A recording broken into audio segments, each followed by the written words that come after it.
Olá, começa agora mais um Degustando Conversas, direto do nosso estúdio. Sou Fábio Maia e estaremos juntos nos próximos 30 minutos. Assista! Atum em crosta de farinha de rosca será a receita principal apresentada hoje, aqui no programa. E você vai acompanhar o passo a passo dessa deliciosa receita. Tem dicas e drinks com Túlio Maia. Você já ouviu falar no flashitarianismo? Descubra mais no Degustando Conhecimento.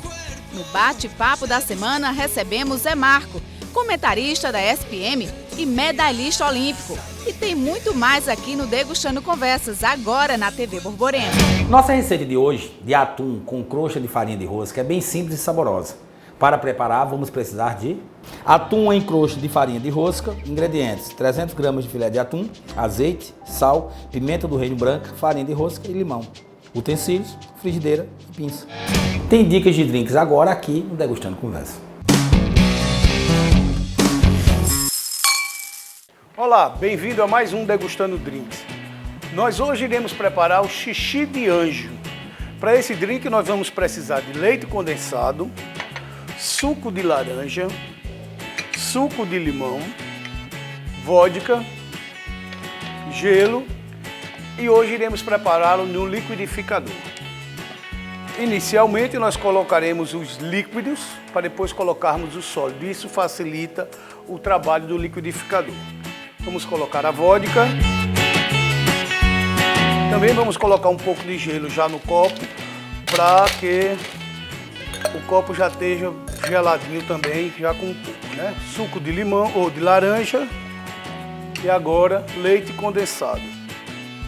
Vai ser muito difícil desse drink não prestar, né? Porque normalmente drinks à base de leite condensado é sempre uma delícia.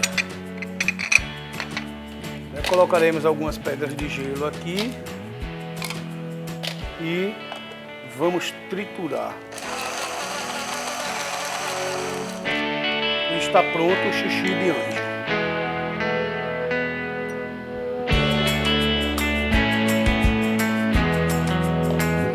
Colocaremos uma rodelinha de limão, um pedaço de limão para decorar. E neste caso utilizaremos um canudo para facilitar a degustação. Saúde! Depois do intervalo, vamos preparar atum em crosta de farinha de rosca.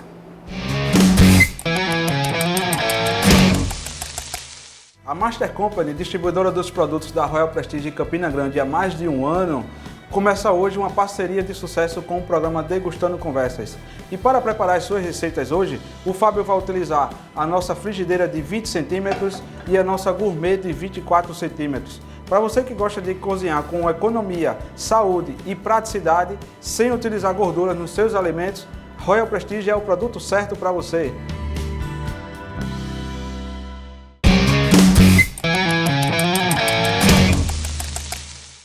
Que tal degustar um atum esse final de semana? Tem receita para você agora. Vamos cozinhar?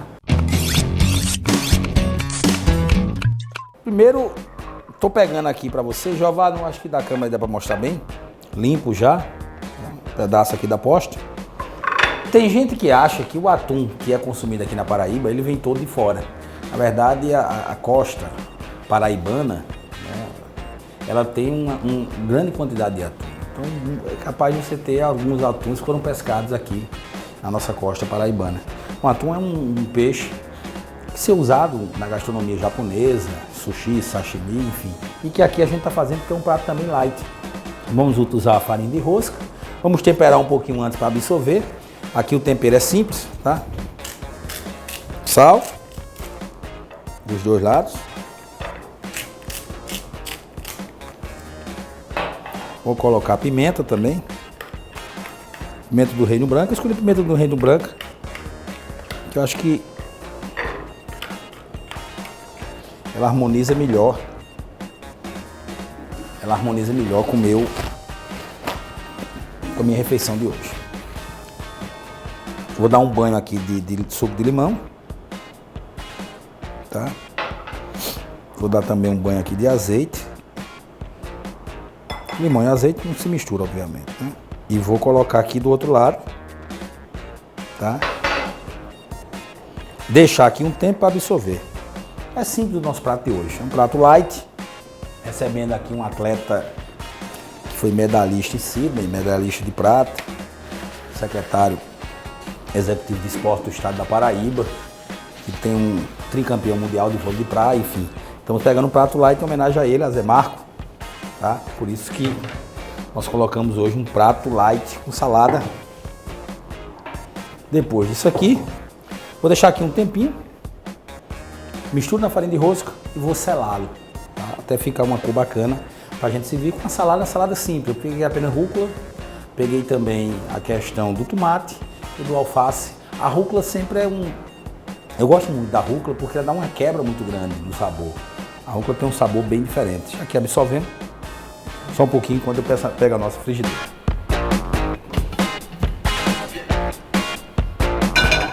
Tá aqui a nossa frigideira Royal Prestige. Vou usar uma pinça, tá? Muita gente que às vezes quer assar em fogo alto. Não é aconselhável, bota fogo baixo que fica. Deixa aqui aquecer, é uma frigideira muito boa, de excelente qualidade, Royal Prestige. Vocês vão prestar atenção, e nesse programa de hoje para frente a gente sempre vai fazer uma abordagem. A gente está trazendo alguns pratos, que a gente tem diferente prato, o utensílio, tá? Alguns pratos, taças diferentes e alguns equipamentos que a gente está trazendo aqui para a cozinha. Vamos falar sobre eles nos programas futuros. Foi justamente uma que a gente encontra lá na loja Macena, lá na rua João Suassuna. A gente vai falar um pouco sobre isso, depois a gente vai inclusive mostrar lá a loja para você de casa. Já absorveu bem, vou colocar aqui o azeite, tá? Vou aqui colocar a farinha de rosca dos dois lados, tá? Absorveu aqui dos dois lados.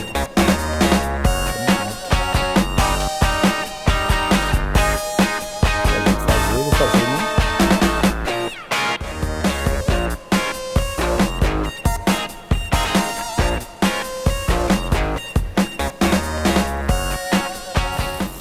Vejam aqui, eu estou deixando selar bem de um lado, tá? Para depois a gente inverter. Ok? Vai ficar numa coloração perfeita. Fica mais queimadozinho, bem dourado, tá? Fica mais gostoso. O atum é um peixe que a gente não precisa tanto. Se precisar botar mais um pouquinho de azeite, ele absorver mais. Veja, o atum já está começando a pegar aqui eu vou virar aqui com todo cuidado, tá? Por isso que essa pinça é sempre uma pinça boa, porque você vai fazendo isso. Aqui já tá, você vai ver aqui, Jeová, você dá uma olhada aqui, Jeová. Já está começando a ficar aqui a cor correta, ó. Corzinha mais queimada um pouco. E aí praticamente aqui o nosso atum. Farinha de rosca, eu falei isso no programa anterior, quando a gente falou sobre o churrasco, uma farofa que a gente fez. Farinha de rosca é o resto do pão, né? Você encontra muito em padaria, mas você pode fazer em casa, inclusive. Pegar, recolher, deixar guardado aqueles pães que você não comeu, o pão vai ficando duro, né? Depois você pode bater no liquidificador. E por incrível que pareça, uma dica aqui que você pode fazer esse atum, se quiser, até com farofa de creme crack. Bate a creme crack para fazer, mas enfim, aqui já está quase no ponto, gente. Daqui é só servir, preparar nossa saladinha rapidinho e servir para o nosso convidado de hoje, que é o atleta olímpico, o ex-atleta olímpico, né? Zé Marco. Vai contar um pouco a experiência dele, foi comentarista agora nos Jogos Olímpicos aqui do Brasil, enfim. Vamos dar um breve intervalo e voltamos já com a finalização do nosso prato para entrevistar o nosso convidado de hoje, que é o atleta olímpico Zé Marco. Você veja que aqui a panela não pega, ó. Tá num ponto aqui já, a cor dele. Jeová, dá para mostrar aqui a crosta, ó. A crosta aqui já tá pegando. Então tá aí. Nosso convidado de hoje vai provar esse atum, com certeza em casa, um prato rápido. Na hora você faz, chega em casa à noite, é um prato bom também para a noite, como é bom para o almoço. Quer fazer um regime, enfim, um prato light. Tenho certeza que em casa você vai fazer e vai gostar muito. Vamos ter um rápido intervalo e voltamos já. Um mês dedicado a vocês, porque somos loucos por nossos clientes. Fralda Max Baby Hiper, R$ 29,99. Feijão carioca Cariani 1 kg, R$ 8,98. Bebida láctea Italac 200 ml, 69 centavos. Leite LG 1 litro integral ou desnatado, R$ 3,49. Mamão Formosa Top Brasil quilo, R$ 2,99. Hambúrguer bovino Perdigão 56 gramas, levando a caixa com 36, a unidade sai por 39 centavos. Presunto de peru Sadia quilo, R$ 14,99. Loucos por nossos clientes. Rede Compras.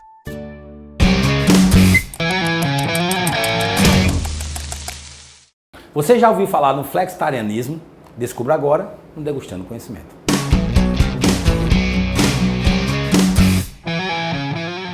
Debates entre vegetarianos e carnívoros convictos não costumam ser lá muito produtivos, já que nenhum dos lados está muito disposto a ouvir os argumentos do outro, quando eles se importam com argumentos. Mas parece haver um novo termo para definir quem não está nem lá nem cá: flexitariano. O termo flexitarianismo nasce da junção entre flexível e vegetarianismo e abarca quem não corta as carnes da dieta, mas reduz seu consumo em uma alimentação balanceada, principalmente nos vegetais. Ainda que você não esteja disposto a abandonar as carnes, há vários bons motivos para rever essa necessidade de tê-las a cada refeição. Comecemos pelo meio ambiente. Segundo os adeptos da Segunda Sem Carne, movimento mundial que busca incentivar a redução do consumo um dia por vez e está presente em restaurantes mundo afora, a indústria da carne é responsável por 14,5% dos gases ligados ao efeito estufa, além de usar 10 vezes água para produzir a mesma quantidade que o trigo, por exemplo. Você sabia que 1 em cada 8 pessoas do mundo não come o suficiente?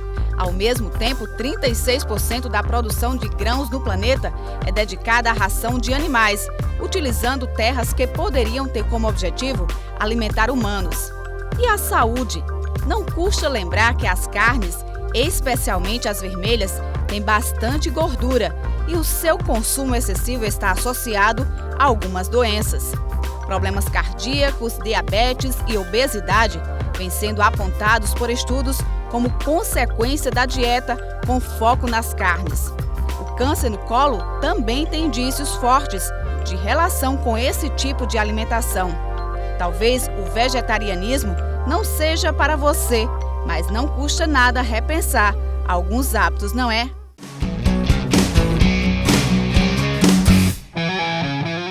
E o Degustando Conversas de hoje tem a grata satisfação, principalmente para mim, porque é um grande amigo, um grande parceiro, de receber o ex-atleta olímpico e também, hoje, secretário executivo de esporte do estado da Paraíba, Zé Marcos. Seja bem-vindo, Zé. Obrigado. Fazer aqui inicialmente um brinde, né, saúde.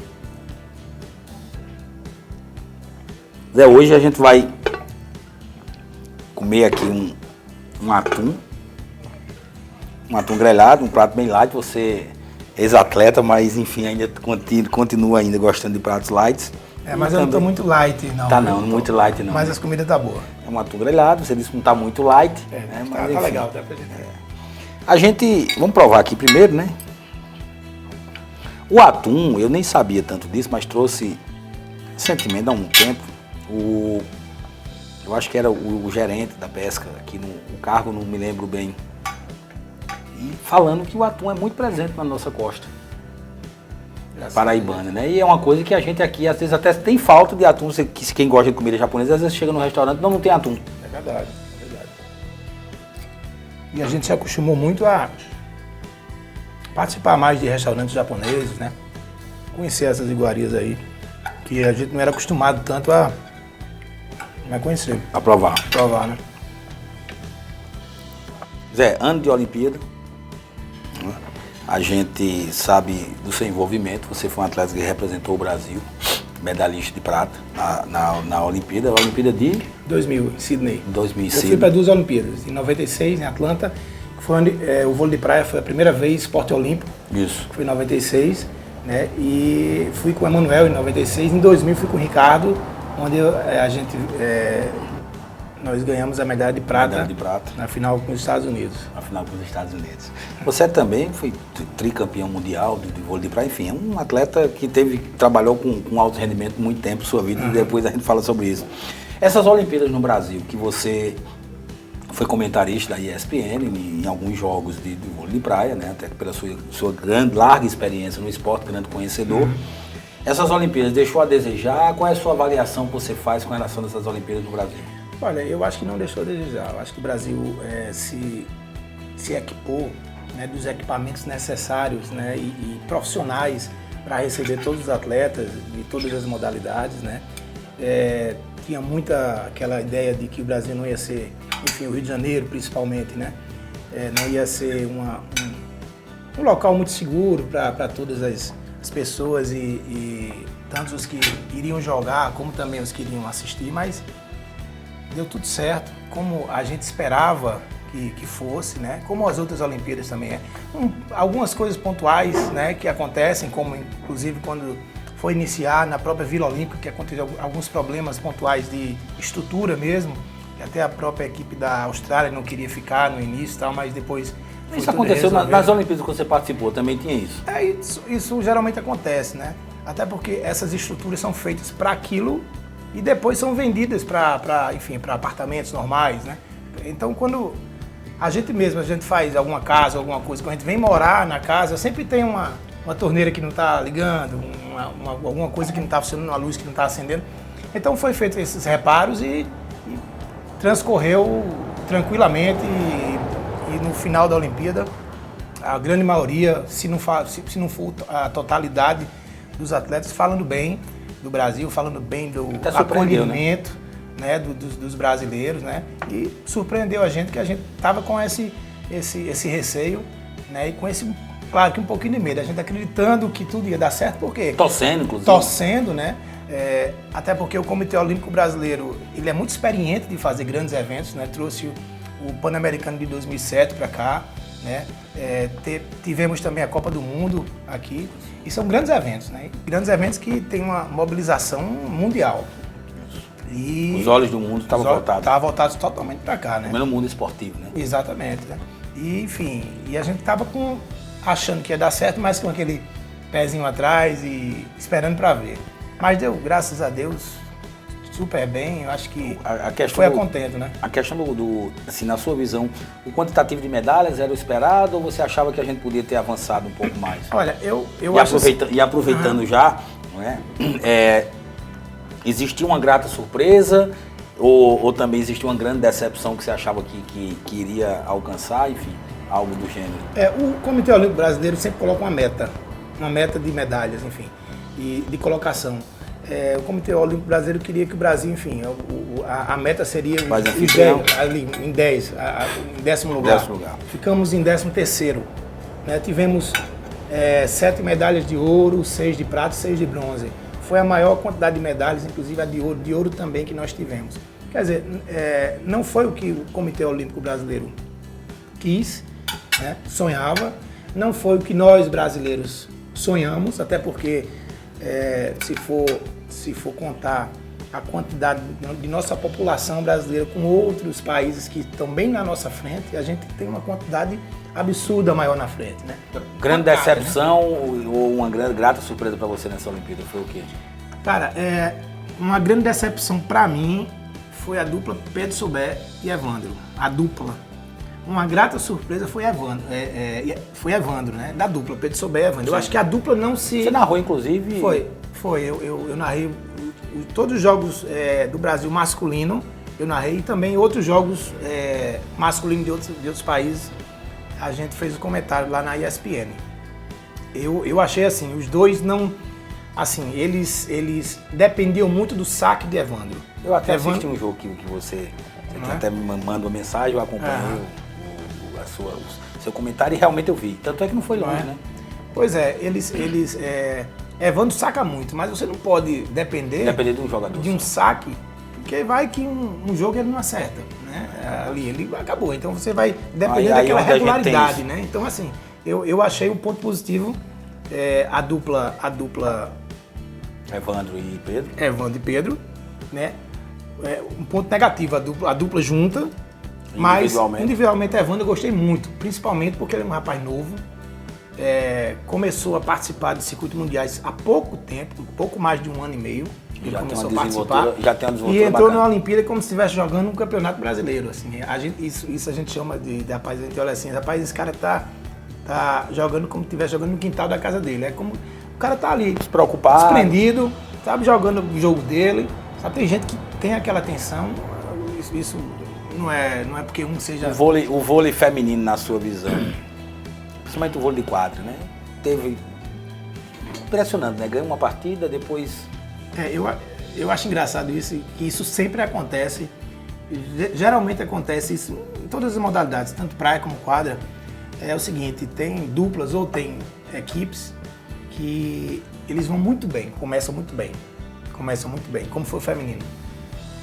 Dentro da chave, elas ganharam todas as partidas, elas só perderam um set. E aí cruzou contra o último lugar, que foi a China, que foi campeã depois, campeã olímpica, né? Eles cruzaram contra o último lugar e perderam. Então eu acho que tem assim essa questão de entrar muito confiantes. Não que elas... Claro que tem que entrar confiante, mas na Olimpíada você tem que entrar confiante, mas com medo. A Olimpíada, na verdade, parece que, na minha visão, só existe 2 frangos favoritos que se concretizam. É Bolt e Phelps. É impressionante. É impressionante. Não tem como apostar contra Bolt e contra Phelps em Olimpíada, não. Parece que é um negócio de louco. Bolt é impressionante. Mas, enfim, é como eu falei. E aí a gente vê o outro lado, que foi o vôlei masculino, de quadra. Foi totalmente ao contrário. Se superou. O vôlei de quadra masculino começou perdendo. O primeiro jogo foi contra o México. Achava até que nem ganhou. Quase que não passava da chave, né? Como você ia falar aí. Ganhou do México o primeiro jogo, mas quase perdendo. Aí perdeu os outros jogos, dois ou 3 jogos depois, inclusive da Itália. Isso. Dentro da chave. E o último jogo contra a França, pelo amor de Deus, vai ganhar. Pelo amor de Deus, porque se não ganhasse da França, nem na chave passava. Então, eles venceram da França e passou da chave, em último lugar da chave. Então, entrou nas oitavas de final, né, numa situação de receio, de medo, né, que é o que o atleta tem que ter. Não é medo de jogar, é aquele receio de eu tenho que estar aqui concentrado. Né? Não que as meninas não tivessem, mas entraram em outra situação. Principalmente que no primeiro set elas ganharam fácil da China. Aí depois da China, quando virou, aí eu acho que ninguém conseguiu segurar. Deu um pozinho mágico ali na China. Deu alguma coisa que não conseguiram. Mas eu acho que, enfim, o Brasil precisa de renovação, principalmente no feminino. O masculino, Bernardinho já começou a mexer algumas peças. Que precisava mexer. A gente nem imaginava que o Brasil, principalmente do impressionante, 4 finais seguidas de Olimpíada. Pois é. Das 4 ganhou 2 ouros e 2 pratas. Não é bem assim, bem típico como o basquete americano, algo do tipo. Zé, a gente gostaria de conversar muita coisa, eu vou fazer 2 perguntazinhas pra gente concluir. Primeira, o atleta Zé Marcos, você já teve aqui no programa, você já falou isso. Como é que foi estar do outro lado agora da câmera, né? Cara, foi assim, foi muito angustiante pra mim. Primeiro, aceitar... Tá lá, do outro lado, porque assim... Não sendo visto, vendo. Exato, vendo e comentando, claro, uma situação que eu conhecia. Mas eu nunca tinha feito isso, entendeu? Então eu tive que estudar muito, tive que estudar os atletas, tive que estudar... cada um, o que é que ele fazia mais, o potencial de cada um, os resultados, né, os confrontos de cada um, o que ganhou, enfim, quando ele... Tem que ter informação, só pode ser comentário com informação. Eu fui com informação, mas aí eu fui para lá numa situação de interrogação, né? Mas assim, eu fui muito bem acolhido lá por todos da ESPN, todos os narradores esportivos, todos que comentaram comigo, inclusive... Muitos comentaram ao meu lado, outros, inclusive na semifinal e final dos brasileiros. Eu comentei com Nardini, que ele comentava do Rio, e ele narrava do Rio, eu comentava de São Paulo. Quer dizer, houve essa parceria, mesmo sem eu nunca ter feito mais. Então, assim, eu tive muito acolhimento do pessoal. E uma coisa muito interessante, que quando eu falava, poxa, Zé, tu és de onde, Zé? Sou da Paraíba, meu amigo. Os caras lá acha não, que nós somos, nós temos um paraíso aqui, né? Isso. Então eles sempre dizem, poxa, eu sempre vou lá, eu tenho um tio lá. Mas é incrível essa quantidade de pessoas Não é? que a gente eu tenho um termina avô enquanto... que nasceu lá, eu tenho alguma coisa, sempre eu tô querendo ir para lá. Então, assim, eu fiquei impressionado com esse carinho Que que você eles têm, encontrou. que eles tiveram comigo, né? Claro, por eu ter um histórico e claro que eles não me chamaram, Lógico, claro que sabia eu que tenho você tinha um né? histórico e mas tal. também o carinho pelo meu estado, né? Pelo meu estado que tanto, Zé, né? me diz uma coisa. Existe muita diferença na alimentação de Zé Marco atleta e Zé Marco cidadão? O atleta come muito diferente da gente, o atleta de alto rendimento que eu tô falando. Come muito Ou diferente. tem um período que ele libera e aí... Não, tem um período que ele dá uma liberada mais quando ele está, como dizem, entre safra. Quando termina um campeonato muito importante, porque o atleta ele sempre tem um objetivo na frente. E esse objetivo, quando termina, por exemplo, terminou a Olimpíada. Então cada um tem seu objetivo. Então um vai ter o objetivo daqui a 2 meses no circuito mundial e tal. Então tem um período que tem que dar uma relaxada, porque não tem Também como. não tem como. Não tem a pessoa estresse, não tem como, né? Uma tensão, Aí, né?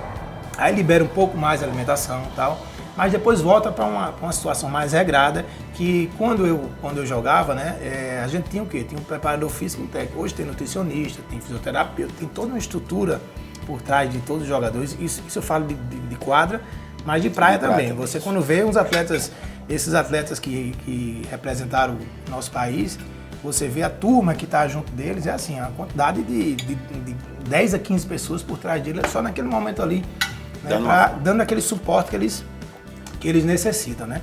Então existe essa diferença, né? Mas a alimentação muda muito? Olha, eu sempre comi tudo, eu sempre comi de tudo. Mas hoje eles têm essa situação regrada que vem do nutricionista deles, né? E que faz com que eles rendam mais durante os jogos. Zé, teria muita coisa pra gente conversar, né? Essa sua experiência recente com as Olimpíadas realmente deve ter sido algo bem diferente. Eu acho que o Brasil deu o seu recado, não só na organização, como na estrutura, como também nas modalidades. Existe, a gente às vezes entra na Olimpíada achando que vai ganhar essas medalhas e de repente aparece, grata surpresa. Eu acho que um atleta que mereceu assim toda uma atenção do Brasil foi o atleta da canoagem. Pra mim aquele rapaz é surpreendente. E o que é pior, né? O rapaz que nem sequer é campeão mundial. Você veja como o Brasil, a gente não tem referência da própria mídia em valorizar os nossos atletas. Quer dizer, pra gente foi uma grata surpresa o cara ganhar 3 medalhas. Mas o cara era campeão mundial de canoagem. Então, um tiro também, o cara do tiro. Quer dizer, eram pessoas que já vinham fazendo o trabalho, mas que faltava aquilo que você diz, um olheiro, né, uma atenção da própria mídia, que só fez quando o cara teve resultado, esse resultado, porque o outro não interessava. Exatamente. Mas enfim, acho que deu o seu recado, queria te agradecer mais uma vez por estar aqui, vamos aqui continuar aqui nosso bate-papo aqui, degustando esse prato de hoje. Vamos lá. Paraíba de Prêmios apresenta Tomei Honesto na previsão do tempo. Vai ter premiação pra Paraíba inteira. Aham! No primeiro prêmio, R$4.000. No segundo prêmio, R$5.000. Terceiro prêmio, R$6.000. E no quarto prêmio, uma Saveiro 1.6 mais R$10.000. Isso mesmo! Uma Saveiro 1.6 mais R$10.000. E tem mais! Aham! 12 rodadas da sorte de R$300. Por apenas R$5, esses prêmios tudinho pode ser seu. Paraíba de Prêmios, a sua sorte está aqui. Toda semana, nossa pauta principal do programa é você. Por isso, seu retorno é importante. Dê sua opinião. Acesse facebook.com/degustandoconversas. Você também pode mandar sugestões para o e-mail programadegustandoconversas@gmail.com ou acessar nosso canal no youtube.com/degustandoconversas ou ainda o Instagram @degustandoconversas. Tem também o WhatsApp 986044633, 986044633. Semana que vem tem mais Degustando Conversas.